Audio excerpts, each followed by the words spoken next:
Arithmetic లో direct and inverse proportions problems ని ఈజీగా ఎలా సాల్వ్ చేయాలో చూద్దాం. సబ్స్క్రైబ్ చేసి ఫాలో చేయండి. నెక్స్ట్ వీడియోస్ లో డిఫరెంట్ టైప్స్ ఆఫ్ ప్రాబ్లమ్స్ ని డిస్కస్ చేద్దాం. Cost of 12 pence is 24 rupees. Find the cost of 25 pence. 25 pence cost find out చేయాలంటే ఇది వాల్యూ పెరుగుతుంది కాబట్టి ఎక్కువ వాల్యూ తీసుకోవాలి. 25/12 into remaining 24. 12 ones are 12 twos are 25 twos are 50. Next 24 dozen apples cost 480 rupees.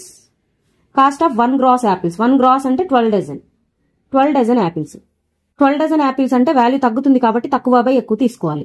12/24 into remaining 480. 24 ones are 24 twos are 48 0. Next 12 twos are 24 1 0 కి 0.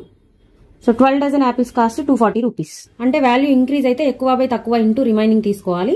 Value decrease అయితే తక్కువ by ఎక్కువ ఇంటూ రిమైనింగ్ తీసుకోవాలి.